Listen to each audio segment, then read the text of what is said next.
Welcome, everybody, to NetApp On Air. Welcome back to the show. Happy to be here. Happy to have all of you here. Bit of a late start today. I apologize for that, but our guest is a very, very busy man.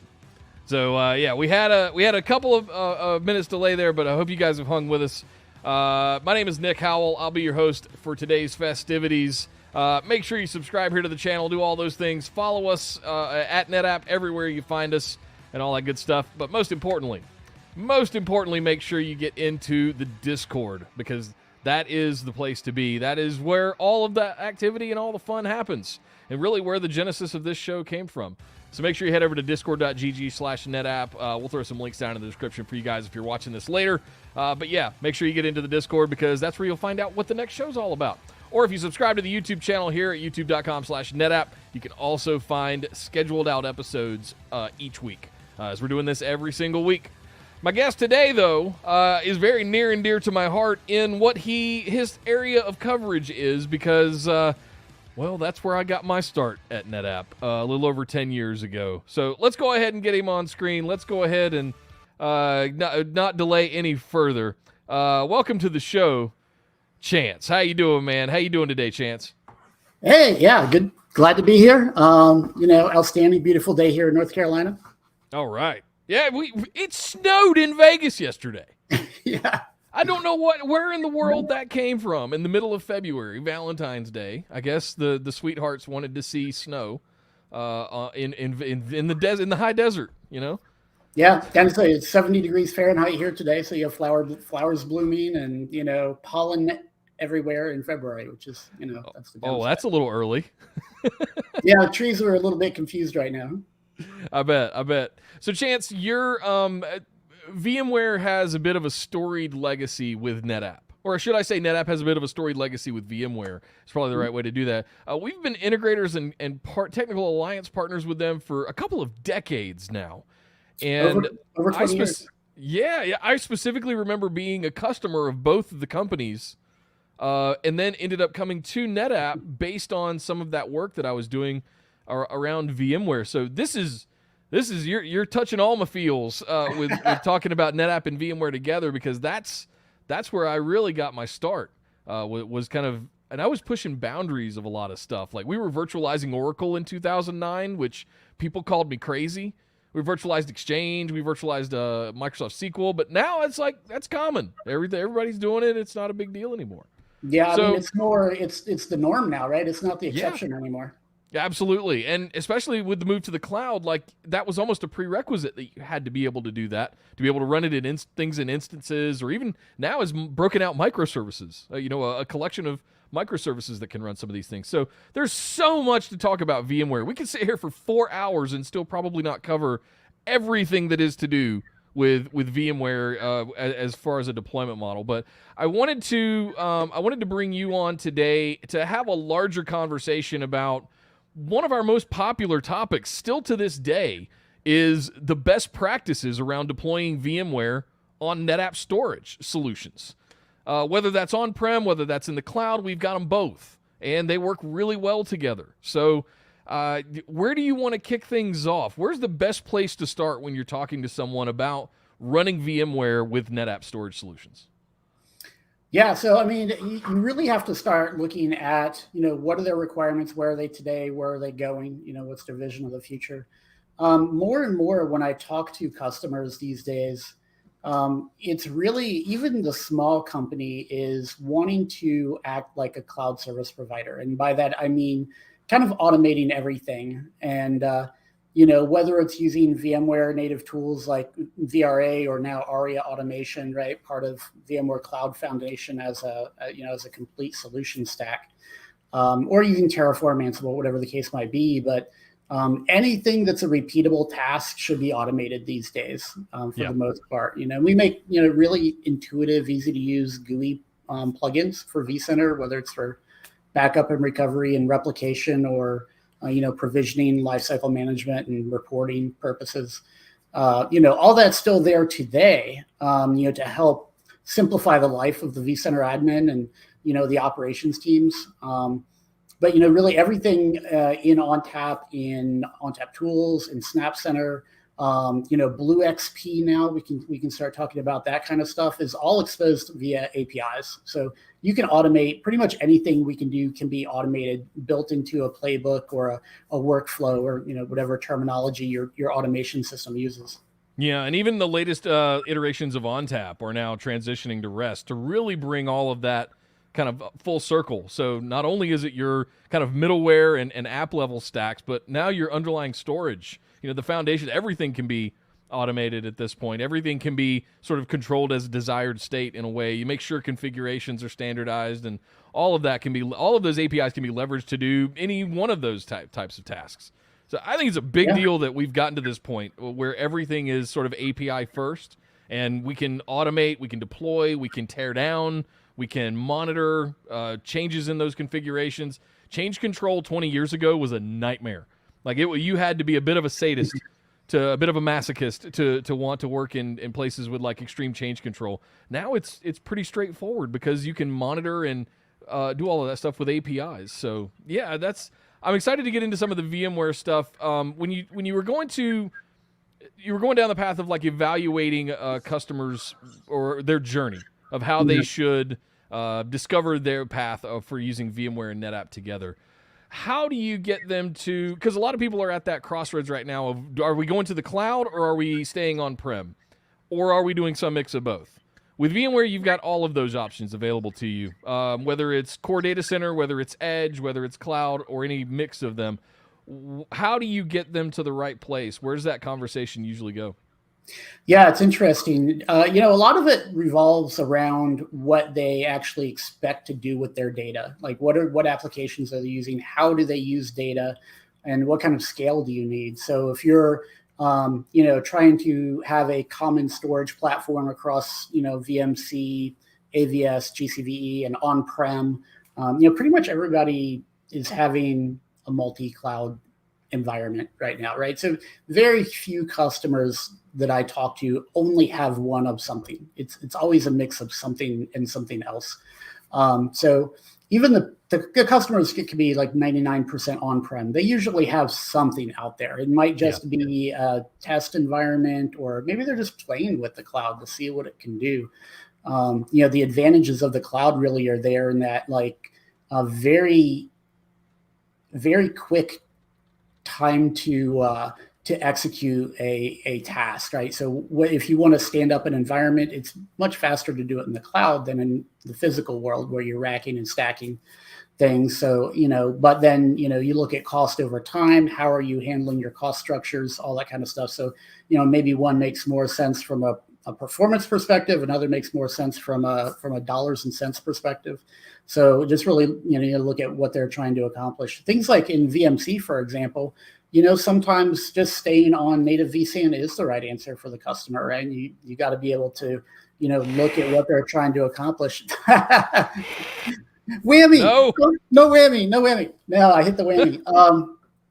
But sometimes, if that works, it works. But a lot, if you're going to scale even just a little bit, a lot of times that's just not going to meet your, especially if it's a high IO workload, VMC or something like that. Especially with, some of the stuff we're working on through our partnership with Amazon and VMware. There's some really cool stuff coming in the future. Obviously you can't talk about everything, but with FSx and VMC. So especially for those kind of workloads. So neat stuff coming. I want to throw something at you and get your opinion on it, because all of this that's been going on the last few years is very deja vu for me. Something you just said is very pertinent. Before there was the whole shared storage movement in VMware in the late 2000s, right? Before NetApp really came into the fray in that respect, before there was a VNX, before there was any of these other shared storage systems that were out there to back VMware, everything was on DAS. Everything was the local storage. Everything was on a direct attached fiber channel DAS that went into the back of the server, kind of how we did all client server stuff for 10 years leading up to VMware, right? What you just said really rang home for me, because that's exactly the conversation we had. And I want to change the conversation we have about running VMware in the cloud and using things like FSx ONTAP because it's a recreation of that whole movement. It's not just about what's storing your VMs. It's a consolidation effort to allow you one place to deliver all of your storage, whether that's storing backups or somebody's home drives or source code volumes, repositories. Oh, and also your VM drives, and they can all be kept on performance or capacity tiers, and they can all be replicated across different data centers, i.e. regions in the cloud. We can even move it between clouds or back and forth on. Like, there's more to it than what is just holding this one thing that you're working on. It's a bigger picture story where you're holding all of the stuff for Oracle, all of the stuff for email, all of the stuff for home drives, and all of your VMs disks all in one place, right? Are you seeing that sort of happening? Is that real, or is that just my crazy brain just creating that? No, I think that's perfect. I mean, it's spot on. And I look at consolidation in terms of if you look at running ONTAP on-prem and in the cloud and any hyperscaler colo, however you want to raise, ONTAP's always been all about being able to access your data and do whatever you want with your data anywhere you want. Going back to when we had, Edge, and then which evolved into Select, and now we're in all the hyperscalers and all that stuff. Being able to provide, guest access, right? So direct, whether it's, NVMe TCP or iSCSI or SMB3 or, NFS 4.2, right? Things that you can't even expose a data store. Well, sometimes you can, depending on the use case, right? But, to be able to have a common platform to service all your workloads, define qualities of service, have secure multi-tenancy, to really, the old term software-defined storage, right? I guess it's old, but it's new again, and now it's old again. But ONTAP really is software-defined in how you really can get in there and set it up any way you want, anything you can imagine. And, going back to API first, there's even some things that you can only do through APIs, whether, with ONTAP tools or with ONTAP proper. But I think when you look in FSX and VMC, even if you, bump up against the VMC limits and being able to scale storage across it, even though they're mostly soft limits anyway, being able to have your guests connect to that storage and manage it the exact same way in the cloud as you do on-prem, right? It means you don't have to refactor your applications. They can just run exactly the same on-prem as they do in the cloud, and you can do test dev in the cloud. You can DR to the cloud. You can do all these different things. So it's a really powerful way to extend that functionality of ONTAP into any environment you want. Yeah, a lot of those soft limits you were describing were design considerations around vSAN. So we've really got to keep some of that in perspective. And our good friend Glenn Sizemore, who's the product manager over there for VMC at VMware, he and I have had several offline discussions about how it's ramping. It's taking off now that they have disaggregated the storage so that you can use different things, whether it's Cloud Flex storage, whether it's NetApp's or AWS FSX ONTAP. Like, there's different options that you can use to get. I think those soft limits are not going to be around for very long because they're a bit archaic, and they were knobs that were tuned way down so that as they were ramping up VMC, so that you could run vSAN. But with that out of the way, I think we're going to be good. Yeah, guardrails around your vSAN deployment, right? Yeah. Well, let's get your slides up here real quick. Let's keep the conversation going. Guys, if you have any questions, please throw them in the chat. Chance is a wealth of knowledge around anything to do with VMware, whether it's on-prem or in any of the 3 cloud providers or all of the above. Be sure to throw those into chat. What's up, Discord? Shout out to you guys over there. See you watching. If you have questions as well, you can throw it into the live chat channel there. Chance, take it away. What do we got for what is best practices for running VMware look like going into 2023? Yeah, so, and we do have limited time today, so I'm focusing primarily on the on-prem aspects. In the cloud, a lot of it's very prescriptive, prescriptive and automated for you, so you don't even have to worry about it most of the time. So I am focusing on that. One thing that is kind of interesting, if any of the audience joined us on the last Discord we were on, you may notice there are some changes. Some of these best practices have been updated. You're talking about back at Insight when you were back last with us, yeah? That's right. Yeah, when we did that Insight live with on Discord. Yeah. Okay. Yeah. So we've had just in the last 4 months, we've had some stuff evolve. Okay. That's right. To your point as well, like you said you were going to focus primarily on on-prem today. I do want to have Glenn Sizemore and Andy Krudge from AWS and VMware on here to talk about running FSX ONTAP with VMC and AWS. We want to get Hirt on here from ANF and talk about running it with AVS and, of course, GCVE as well as soon as we get around to that. So, yeah, good that we're doing the on-prem one first, lay the foundation, and then we can come in and build on it with later episodes. Definitely. Very cool. All right. Which means you should subscribe so you don't miss those. Yeah, that's right. So just, this is the standard confidentiality slide. Obviously, we are live streaming, so nothing here is confidential. But the one thing that I do want to just mention, that if I do happen to discuss something that's coming in the future, there are no promises on that. Anything in the future subject to change at our discretion. Subject to change at any time for any reason, etc. Etc. So what I'm going to touch on today is data stores and protocols, compatibility and tools, disaster recovery with VMware Site Recovery Manager, and then backup and recovery with Snap Center, and focusing mostly on the Snap Center plugin for VMware. Although, obviously you can integrate that with the application plugins. And I'll touch on that when we get there. And then some best practices around vVols. Yes. I feel like we could have a whole hour on vVols alone. Yeah. So going back in time, I remember when you did the very first, I believe that you did the very first blog post on vVols, at least from NetApp. Is that right?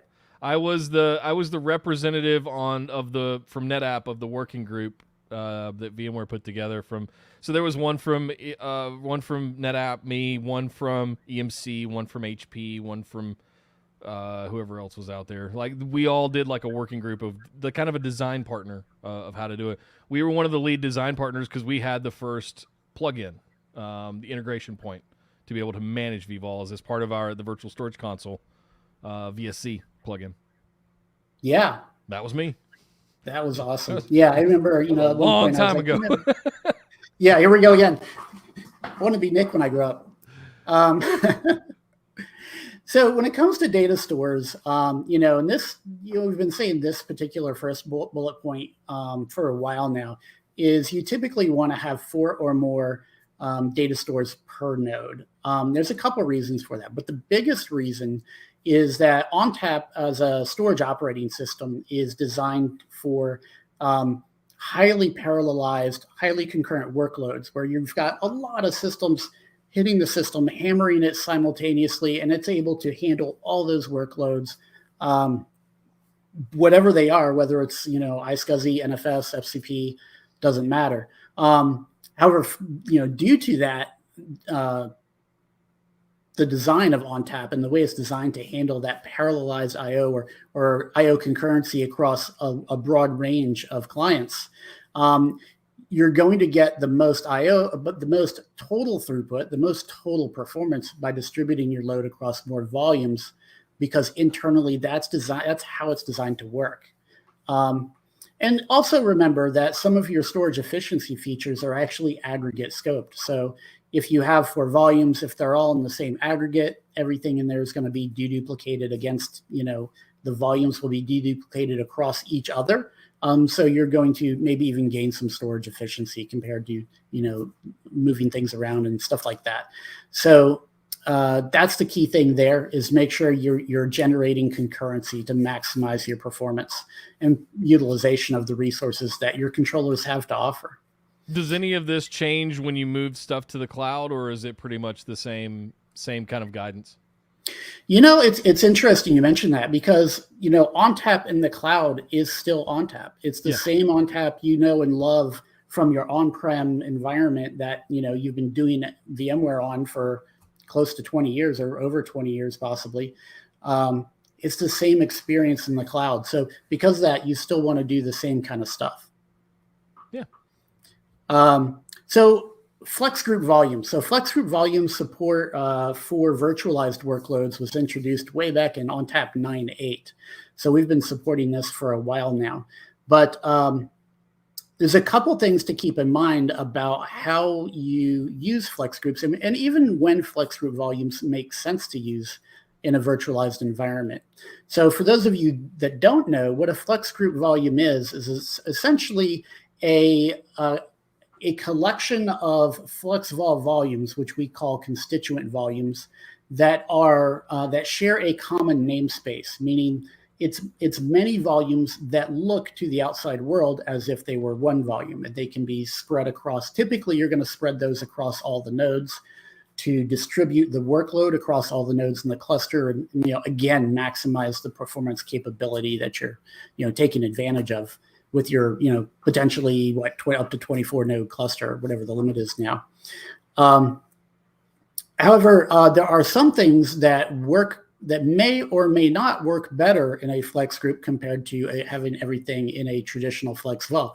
Specifically cloning. So cloning workflows under the covers happen a little bit differently in Flex Groups. We take advantage of what we call a shadow copy clone. So essentially the first time you clone a VM, clone a template within a Flex Group volume, we're going to start populating it across all those constituent volumes and prep it so that as you continue to clone that same template more and more times, it gets faster and it's better balanced across the cluster. So let's say if you have 8 constituent volumes, usually you're going to have at least 8, right? If you clone a VM 8 times, you're going to get 1 copy, the base shadow copy in each volume. But if you do it, say 64 times, right, you're going to get that base copy, and then every one after that is going to be a sysclone or a space efficient clone that doesn't consume any space. Essentially, it's more or less instantiates a pre-deduplicated file that is a clone of the original. So there's no additional storage and not really any additional work that's required to make that clone. So where you really start to see the most bang for the buck in terms of cloning workloads goes is when your number of constituents is tied to how many clones you're generating. And by the way, those shadow copies, they do have you can tune the expiration date on those so they can last, by default, it's like 45 minutes. So when you use the word constituent, are you talking about a volume? A FlexVol? Okay. Mm-hmm. And you're talking about, so a constituent is a FlexVol inside of 1 plus N inside of a Flex Group, or that make up a Flex Group of FlexVols.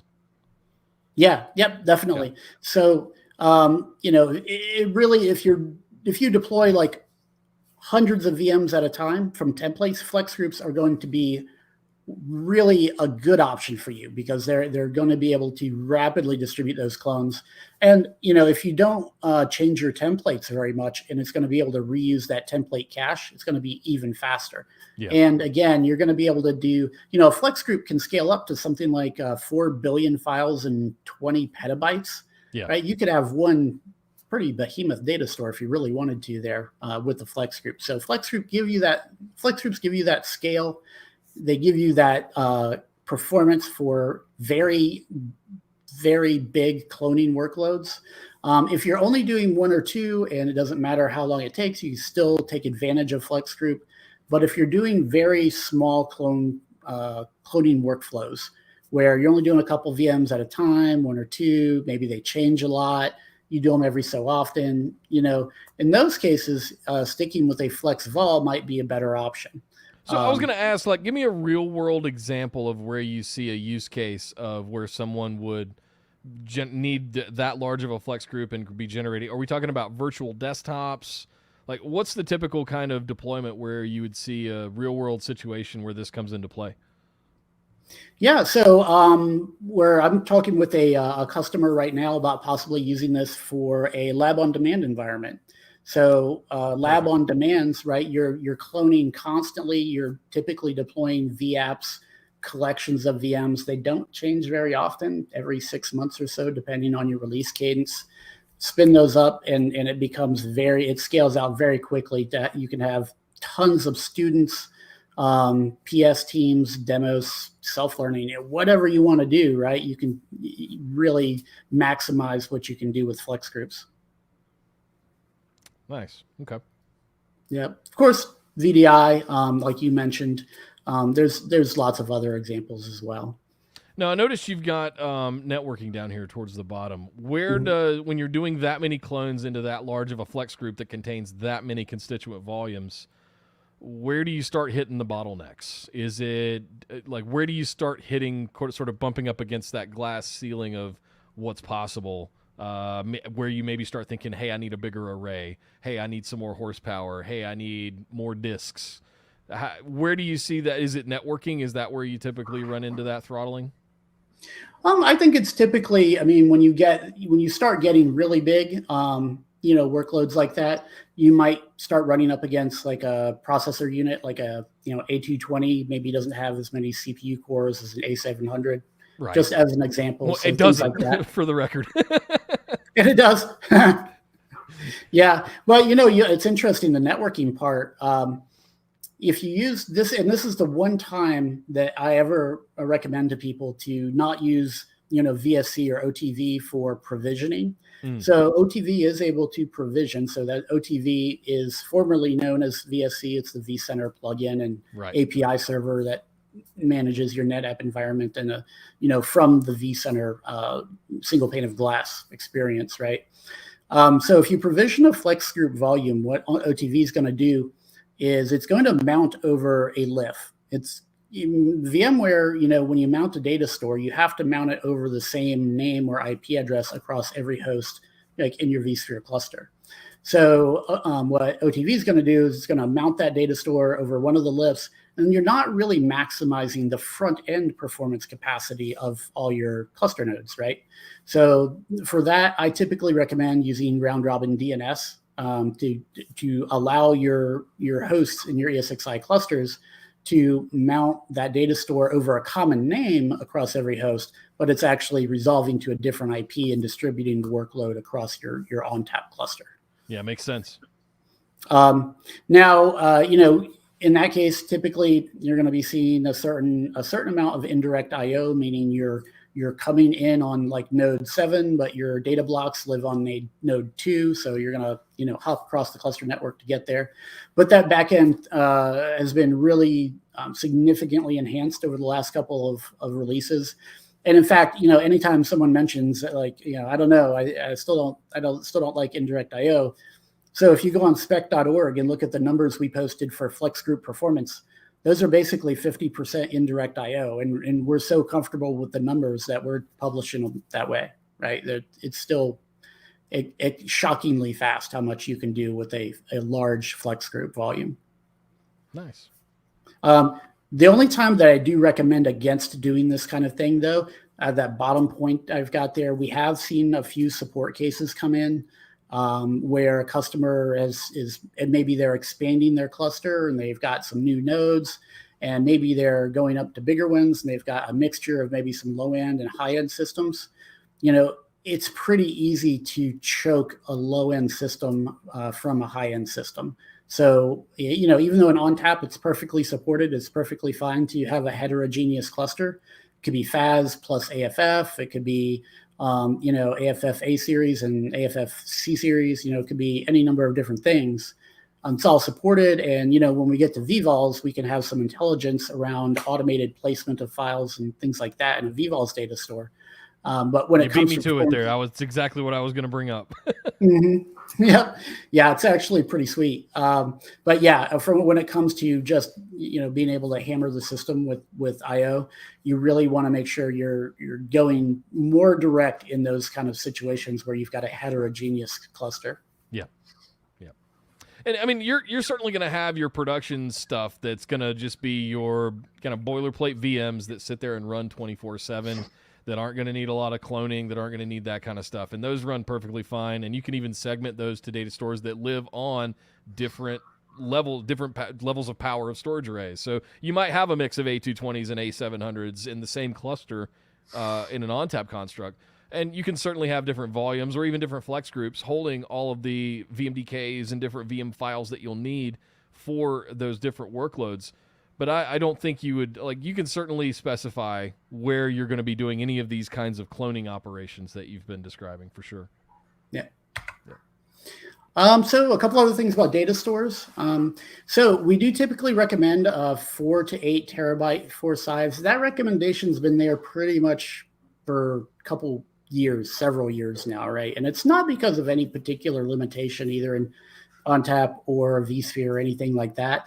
It's really about portability of data sets. So if you want to be able to replicate to the cloud, replicate to, maybe it's an edge system and you're going to replicate from the edge back to the core, something like that. If something happens and you need to re-baseline that relationship, but whatever the case might be, if you're putting them on tapes and taking them somewhere, keeping it in like bite-sized chunks, I think there's some wisdom there. It's not a technical limitation. It's just something that you need to, think about. Is data set portability something that's important to you? And if it is, think about that 4 to 8 terabyte size. Yeah. If you initializing an 8 terabyte SnapMirror or anything larger than that could potentially take a very long time, especially if it's full of VMs. So the portability and agility argument is definitely one that shouldn't be taken lightly. Absolutely. Now we do support, for ASAs, we've supported larger than 16 terabyte LUNs for a while now. And so there's quite a number of customers who are using those for very large data sets. Now, starting with 1 and later, it's a public preview feature. So it's not, fully supported in the sense that it's, ready for, prime time, I guess, however you want to say it. But the feature is there. You do need to open a PVR to get support for that. Or you can reach out to your account team and get the details for how to enable large LUN and file support in ONTAP 9.12.1 and later. I think that's probably going to be a standard GA feature in the very near future. But for now, it's considered public preview. So, if you want those 64 terabyte VMDKs, knock yourself out. I wish you the best of luck. Yeah. Smokes. Yeah. Now, when it comes to sizing, right? So auto size, whether it's grow or shrink, we recommend both. So auto size, what that's going to allow the volume to do, let's say for in the grow example, right? You enable grow. If a volume starts to get full, rather than failing writes to that volume, it's going to temporarily grow that volume. And you can define all the parameters there. You can say how much can it grow, in terms of each chunk, like how many gigs at a time do I add? What's the threshold where I add it? And what's the cap? How much can I add? You can define all these things, or you can, take the defaults. But, generally there is an auto check mark too, right? Yep. There's an auto check mark. And, that's just going to keep you from having an outage. If you start, something happens, somebody starts growing their databases because they, wrote a query wrong and everything starts growing out of, the norm. And if you're not monitoring it really closely or have some automation in place to go ahead and proactively do that for you, this can save you from having an outage. So we definitely recommend that. Yeah, databases are pretty elegant in modern times about, they'll kick themselves into read-only and start caching or logging anything that comes in as a write request, right? But you rip a disk out from under an operating system and you're not going to have a good day. So, set the auto, guys, for 90% of your stuff that doesn't need that sort of fine-tuning, and don't lose sleep at night over it because it'll just take care of it. Yeah. And I do, I also recommend the auto shrink option there too. And the reason for that is, it gives you an opportunity to go in, figure out what was going on, free up the space, fix whatever was causing that balloon of consumption, and either reset a new, set your new size, reset your grow parameters, whatever the case might be, or just fix the problem and let it shrink back to the size you originally intended it to be anyway. Yeah. Now, in SAN environments, we've got what's called unmap support for SCSI-based LUNs. So that's fiber channel iSCSI LUNs support auto unmap. So what that does is it allows the host, in this case, we're talking about ESXi, to reclaim dead space in the LUN. So what does that mean? So normally with most modern operating systems, when you delete a file from a file system, you're not actually going back and zeroing out those blocks or deallocating them. And in some cases you are, but generally speaking, that's normally the case. And so what happens is if that particular storage device lives on an enterprise array like ONTAP, it doesn't really know that data is not used anymore, and it's okay to go ahead and deallocate those blocks. So what SCSI Unmap does is it provides the host with a mechanism to tell the array, hey, these blocks, 37 million through 47 million are no longer used. Go ahead and free those up. And so the array can go ahead and deallocate those blocks and make them available to other LUNs. Nice. One other thing is I'll mention is that usually I'd say 99% of the time, they probably really close to 100% of the time when I see this problem where a customer will call in and they have an issue where you're not reclaiming space, it's because the options weren't set up correctly. And to get those options to work correctly, I really recommend that you create your data stores with the ONTAP Tools plugin. When you do that, it's going to enable all the options to make sure auto unmap is working correctly. It's going to make sure that everything is, thin provisioned or thick provisioned as you see fit, but implemented, in the best practice manner. So really as a best practice, other than Flex Group, any other kind of data store provisioning is really best to do with ONTAP Tools. And, I mentioned thin provisioning. We really recommend thin provisioning everything all the way down the stack, from the volume, the LUNs, VMDKs, everything. And the reason for that is when it comes to storage efficiency, things like compression, compaction, deduplication, all these other technologies that are going to allow you to get the most out of your storage investment. If everything's thin, as we reclaim space, make space available, you're going to be able to use it right away if everything's thin. If everything is thick, then what you're going to see is that you're allocating storage to these files. LUNs are, essentially files. VMDKs are just files. You're allocating space to them that you're not even using because you've deduplicated it down to nothing, right? So to get the most out of your investment, you want to make everything thin. And then monitor the space, right? With Active IQ, with Unified Manager, ONTAP Tools, or even some other applications. BlueXP is probably going to be pretty helpful to you there. Yeah, Chance, for those of you guys that know me and have been ride or die with me for long enough, I'm NAS for life. So what is the argument? Convince me, Chance. What is the argument or benefit of continuing to run SAN for your VMware environment in 2023 over kind of the 40, 100 gig stuff that we've got out there now around Ethernet, then we can mount NFS data stores up to? Like, the benefits of NFS in 2023, I mean, hell, 15 years ago they outweighed SAN, but people had a lot of existing infrastructure, right? Yeah. It's now 10 to 15 years later. Is it still an infrastructure allocation issue? Like, why do people continue to where do you see people continue to get benefits out of running VMware over SAN instead of NAS? Yeah, it's interesting. And, with vVols, you actually get a lot of the advantages of NAS in a SAN environment as well. Sure. So it kind of goes, both ways depending on what you're trying to accomplish.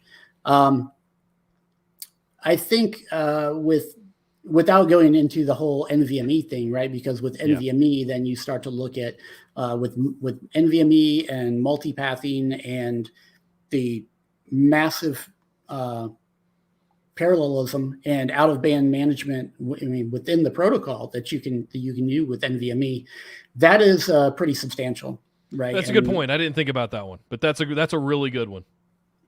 Yeah, I think that's a big one. And the other main thing for me with SAN versus NAS is with legacy SCSI-based SAN, if you have applications like SQL or Exchange or whatever the case might be, that uses persistent reservations, you do kind of still need SAN for that. VMware does not support. So VMware has this technology called multi-writer VMDKs that allows you to share a VMDK between multiple hosts, just like you would a LUN normally for a clustered application or a clustered system within your guest operating systems. But that's only supported on SAN. It's managed by the VMFS file system drivers, right? So there's a couple different things there. So whether you're doing RDMs, pass-through disks, or multi-writer VMDKs, all that stuff still has to live on SAN. Yeah. For super fast workloads, NVMe still is going to be pretty amazing. vSphere 8 supports, along with NetApp, supports NVMe vVols. So that's a new feature as well. So those are pretty awesome. But yeah, other than that, the simplicity and scale that you can achieve with NFS most of the time outweighs what you can do with SAN. I would put it like that. I'm in my head. I'm going, okay. So we were doing iSCSI direct to guest mounts for any tier 1 apps that we needed to virtualize, and we were doing NFS for Oracle. And I was trying to think back, like over the last 10 to 15 years, but the NVMe argument. So I could go off on a whole tangent about NVMe because that's its own beast. But I think that is the one thing that's going to be a massive game changer.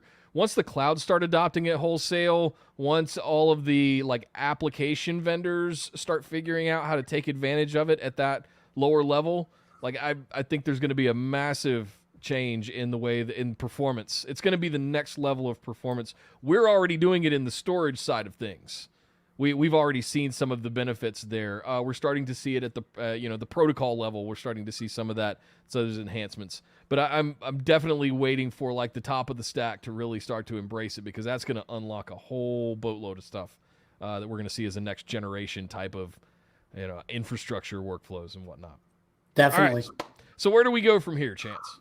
Well, I actually like that topic. And one thing I oftentimes come back to is with VMware and consolidating your workloads, whether it's containerized workloads with, Tanzu, or even, in virtual machines running Red Hat OpenShift, or, whatever you want to do, whatever you're basing your Kubernetes environment on, or your legacy apps, your VMs, VDI, whatever the case might be.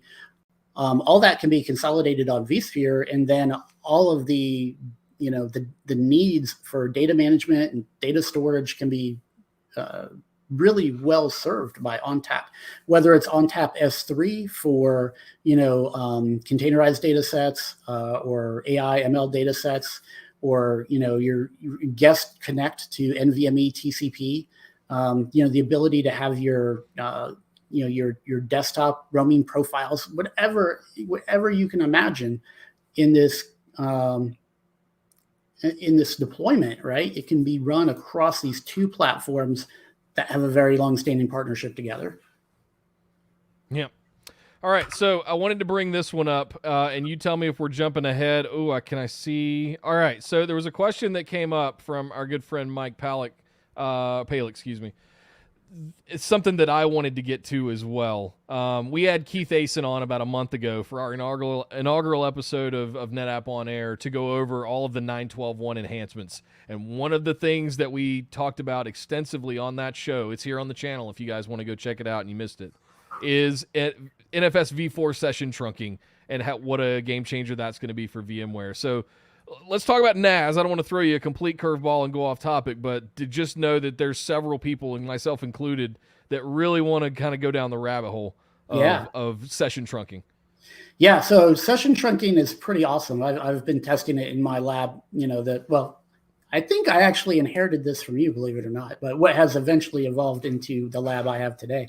And yeah, it's impressive what you can do with session trunking. But what I will say, if you go into ONTAP, if you download ONTAP 9.12.1 and go into the CLI and you start poking around, you'll find that there are some new NFS options for your vServers. Oh, really? Yeah, so it's in there. It's definitely there. So I have been talking to the IMT people and the interop engineering teams. We're currently still qualifying different workloads and fixing things as we go. So whether it's Linux clients or VMware clients, we're working through that process of posting these to the IMT. So what my ask to the IMT team is that, hey, let's go ahead and get like a column added that talks about, the NFS 4.1 features, right? Because we've been adding a lot of new features for NFS 4.1 and 4.2. We need to start documenting where these are supported and what releases support them and stuff like that. So I would say, I'll send out a tweet as soon as, Interop comes back and says, okay, we're done testing. Everybody start using it now. Go. I'm definitely going to send out a tweet and probably do a blog post or something like that when it happens. But for now, it's there. We just haven't qualified any specific workloads on it. Okay. So when we talk about NAS specifically, let's go down this, because I was waxing poetic about how I'm NAS for life. A lot of this stuff on here, these are what you would consider the blessed 2023 best practices for configuring NAS for your VMware environment. Yeah. As of now, again, I think as we qualify those, once we post that qualification for ESXi as a session trunking client, that's going to change this slide quite a bit, because at that point, that's going to probably become the best practice. Gotcha. Yeah, for now, with NFS 4.1, the main feature that you gain today is to be able to use, Curb 5 or Curb 5i, which is either Kerberos authentication or authentication with packet inspection. So, essentially you're going to be able to detect a man-in-the-middle attack, but the overall stream is not encrypted. And also, until we post that qualification for session trunking, we're not recommending anyone use that yet as well. So be sure you're, using those tested and qualified and trusted solutions. But yeah, I think there's going to be, a lot of new stuff coming out later this year. And in fact, if any of you are on the vSphere 8 Update 1 beta program, take a look at the release notes there and try that stuff on your ONTAP system. You'll be impressed by how well that works. I don't know if everyone here is part of that beta program or what I can talk about, so I'm going to err on the side of caution there. But definitely try it out. Check out your notes that came as part of the beta program and start using that with your NetApp systems. Fantastic. Especially the NFS stuff. Wink, wink. Yeah. Nice. As far as when you say indirect access, what, for those that might be new to NetApp, what do we mean by that specifically? Are we talking about where the VMDK lives on a different node in the cluster than the one that you're accessing directly? Yeah, exactly. So, NetApp is ONTAP fundamentally is a scale out system, right? And so you're able to scale your storage out across any node. Well, for NAS specifically, we can do up to 24 nodes, right? Yeah. So you could theoretically have a 24 node cluster of all different models of pairs, right? We were talking earlier about mixing A220s with A700s. There could be FAS in there. Like, you could have all kinds of stuff in a mixed environment, 24 node NAS environment. The limitation for SAN is 12 nodes just for the asterisk. But for NAS, so you could have VMDKs all over the place, right? You could have stuff everywhere, and it's still going to know where it's at. The problem with it is that you're going to hit a couple of extra hops to get to it, which introduces a level of latency. Nothing that's dramatic, nothing that's drastic, but if you're trying to run an Oracle database over an indirect path, there's a different conversation you need to have.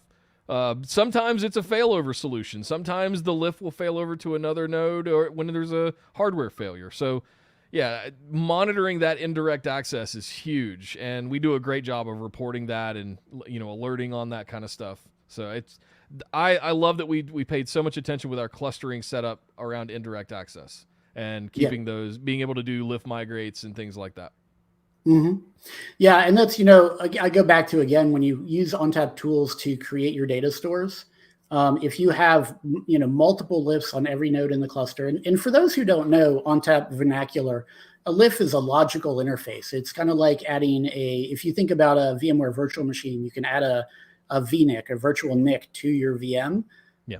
It's not a physical NIC. It's not a real physical thing. It's a logical construct. And then you put an IP address on that. You think of a LIF kind of like that, right? It's kind of like a VNIC for your storage virtual machine, or SVM, within ONTAP.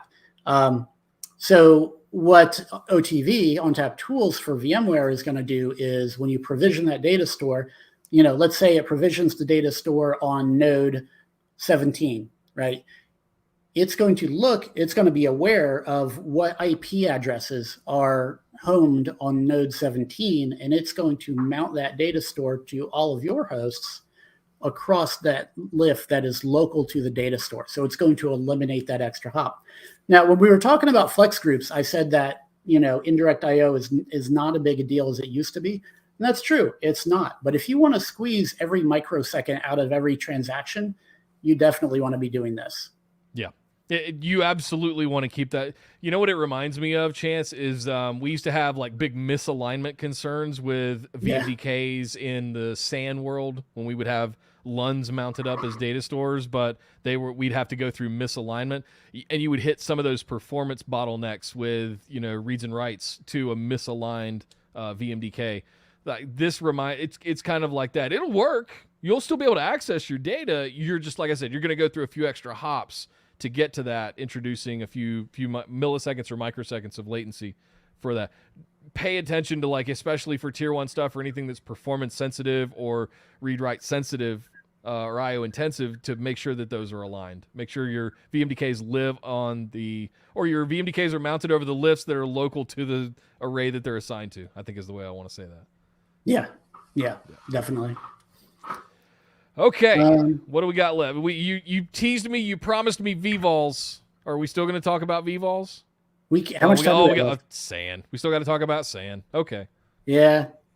So, the only thing I really want to touch on here is, well, really two things. One is when you look at every best practice guide for SAN, right? iSCSI, Fiber Channel, every deployment guide for NVMe over Fabrics, they all get down to one point, right? Which is to eliminate any single point of failure, whether it's having tools to switches, to HBAs, to NICs, whatever the case might be.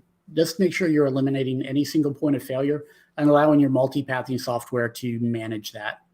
And then the next thing I want to touch on is really the defaults for multipathing are fantastic. Just stick with the defaults for ONTAP. It's going to automatically select the correct SATP and PSP. And, for NVMe, it's going to use the high performance plugin, which is something new that came with vSphere 7 update 1, I think it was. The only thing I'll add there is there's the policy that goes along with that, right? So use IOPS equal 1 on both FAS and AFF. And then if you're using an ASA, again, going back to indirect IO, it's not really a problem, but if you want to squeeze every microsecond out, use the latency policy for ASA platforms. What that's going to do is occasionally test the latency on a path, and if one looks slower, it's going to avoid using that one a little bit more. It's going to use the faster ones, which will be the more direct paths that we talked about in the NFS example. Be sure and use the interoperability matrix. That's another thing I want to touch on. Specifically, the NFS 4.1 interoperability matrix. You do want to make sure you're checking the notes and alerts sections of those, because sometimes there are things in there that aren't in the grid, and they will tell you something like a specific patch you have to run in order to use this functionality. Right. NFS 4.1 is a perfect example, because for a long time we didn't support the ESXi NFS 4.1 client. It wasn't until something like 7.01 hotfix something. It was some specific patch level you had to run to where it was fairly stable. Let's see. The ONTAP tools interoperability matrix. I mentioned it was formerly known as VSC. It used to be 3 separate matrices. So VSC SRA, which is the storage replication adapter for VMware Site Recovery Manager, and the VASA provider for vVols. Those all are now on a single matrix, so ONTAP tools. So unless you're looking for something on an old out-of-support version, don't go to the old matrices for SRA, VASA provider, or VSC. You want to go to the new one, which is a much simpler tool to use. It's the ONTAP tools tables. Yeah, you can just Google NetApp OTV, IMT, or Interop, I think, and that'll take you straight to it. Perfect. We did have a question come in, knowing that right around the time of Insight, I think is when it was announced, if I remember right, we got a GA announcement from VMware for vSphere 8. Do we have any, that you can say publicly, do we have any indication of when the OTV will support vSphere 8? Well, what I can say today is in terms of, we have, for on-prem, there's four things mainly, right? One is ONTAP itself. That is supported with vSphere 8 today. For backup and restore, we have Snap Center. That has been supported for 2 releases now on vSphere 8. The NFS plugin for VAI is not yet tested for vSphere 8, so that's not on the interrupt still in the works. Yep, it works. It's still in the works to go through those testing motions. Yeah, it's still in the works. Exactly. And then for ONTAP tools, we actually have an early adopter program right now for people who want to test the vSphere 8 version of OTV. If you do want to get involved with the early adopter program, that's going to be coming out, soonish. Can't say exactly when, but the early adopter builds are out and available for download. So you can reach out to me or, Nick, your local account team, and they can get in touch with me. Come get in Discord. Or get in Discord, yeah. We'll let you know when that stuff goes out. We'll make announcements in the community Discord. So come hang with us. Yeah, that's a great point. Yep. Definitely. Thank you very much for the question, Hanno. Good stuff. All righty. All right. So how do we tie a bow on this? And guys, if you have questions, please be sure and throw them in the chat. We'll get to those before we let Chance get out of here.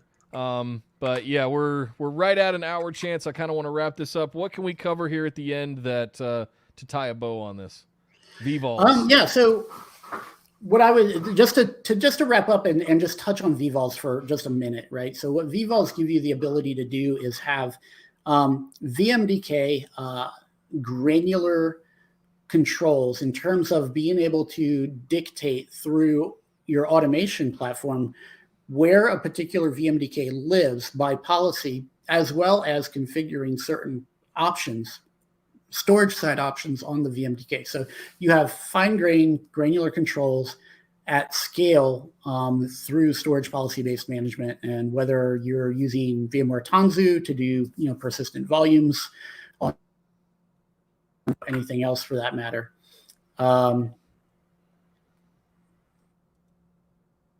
My monitor just freaked out, but at any rate, we can still see it. It's fine. Yeah, lost my train of thought there. You go. It's back. Okay. It's back. Yeah. So anyway, you get those fine-grained controls, able to take advantage of them at scale. They work the same from a user's perspective because all the storage stuff is abstracted from the user. Managing LUNs or that kind of stuff is abstracted.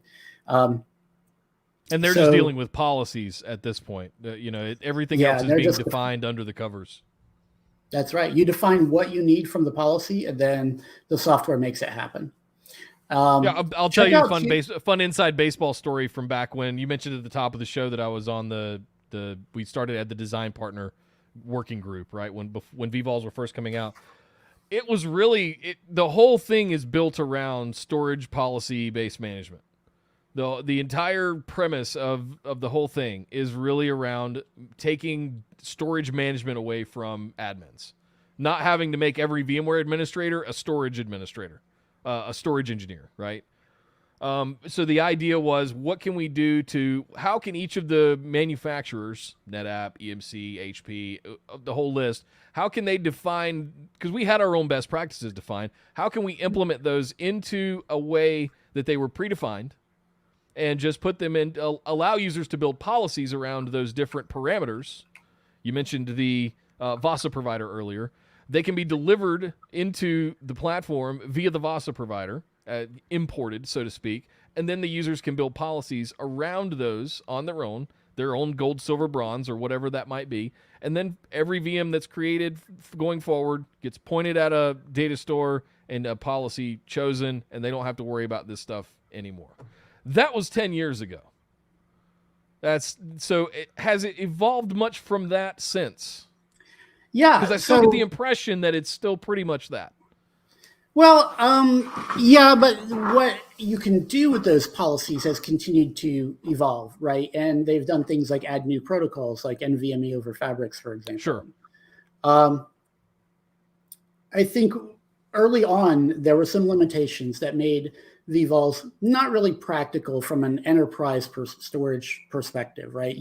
There was no native backup, there was no native replication.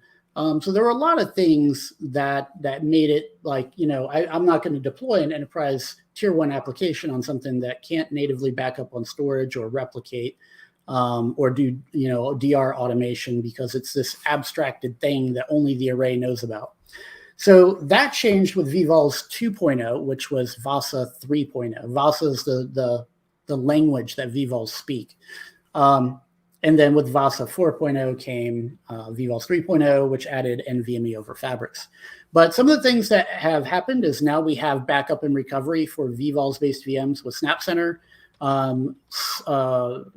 VMware Site Recovery Manager now supports vVols through the VASA provider, not through an SRA. So, being able to have those the native backup and restore capabilities along with, a first-party DR solution, I think really kind of brings some of that more into the enterprise space. Gotcha. We did have a question come up as we're wrapping things up here. I want to make sure we get some of these in for the viewers. Arthur asked, are there any caveats to using the Fabric Pools technology in ONTAP with a VMware data store? Yes. You have a slide caveat. Going back a few slides. There we go.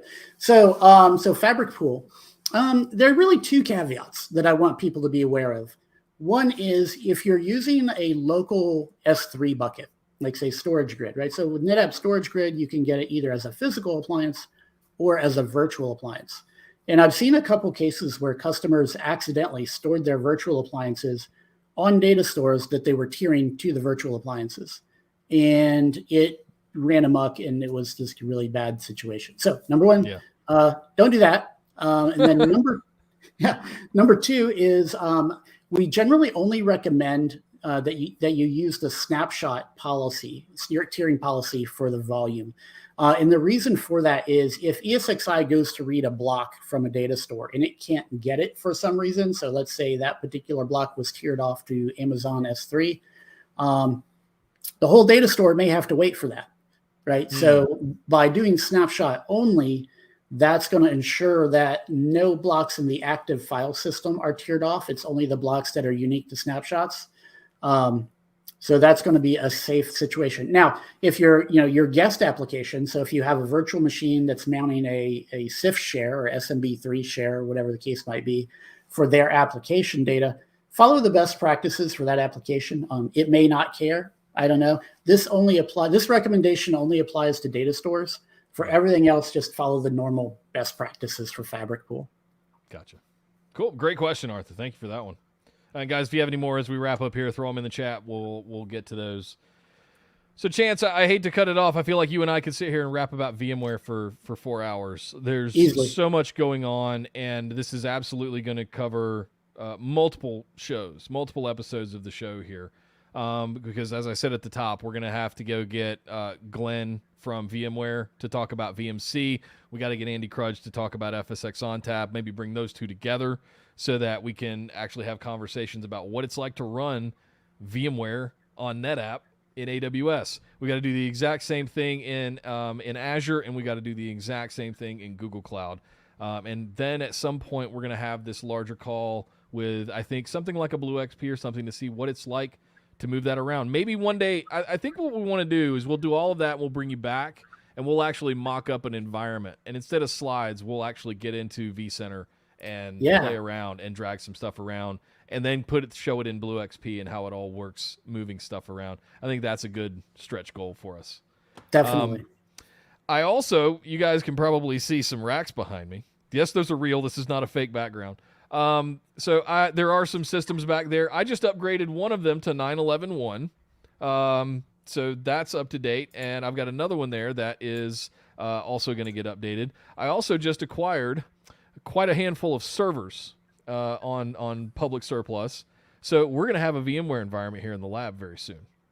So Chance, I look forward to potentially maybe we could do some of that as part of my whole data center dudes data center journey, and bring that and show people how to go from standing up things on-prem to how they migrate and move to different layers throughout the cloud. But yeah, I want to do all of that over the course of the next year. Bring some of it here on the show, and show it to all of you guys. You can also check out my channel over at, I'll leave a link in the description so you guys don't have to find it. Most of you, I think, know where to find me on YouTube. But Chance, any closing thoughts before we get you out of here? Anything final words you want to say to the group as far as VMware best practices? Honestly, if you have any follow-up questions, you can just, hit me up either on LinkedIn, Twitter, or in Discord. Pretty easy to find. Discord, yes, thank you. You're definitely on Discord. So I think I'm the only person around with my name, so I should be pretty easy to find. You've got a pretty unique name. You're not that hard to find. I'm not, no, which is scary, but fun too. Well, Chance, thank you very much for joining us today. I appreciate it, man. Have a good rest of your day. You too. Everyone else, have a fantastic one. All right, take care. Well, guys, thank you very much for joining us today. As I was saying before, make sure you join the Discord community. That is where we want all of our fine folks to go to join us. Yes. Follow me on Twitter. Follow NetApp on Twitter. Follow us at all the socials. You guys know what to do. If you want to see what episodes we're doing next, you can go to youtube.com/NetApp, the channel right here, and you can look in the playlist. On our main channel, it's right at the top, and you can set notifications for this. We are every Wednesday at 10 a.m. Pacific. You can come join us here. We've got the next few shows scheduled out already. We're going to be talking about Blue XP. We're going to be talking about Active IQ. And I think into the month of March, we're going to be talking a lot about Spot and Instacluster and some of those new technologies that we haven't gotten to yet. So make sure you subscribe to the channel and turn your notifications on, because that's the way you'll get it. The other best way to get to it is in our Discord community. I can't stress it enough. Make sure that is your place to be for all things NetApp. Because that is where we've got over 100 staff, from executives to support personnel to subject matter experts, product managers, me, my good friend Drew, who's helping me run the show right now, our faithful communities manager. Pop on and say hi, Drew. All right, now I'm off mute. Thanks. I threw you a curveball there.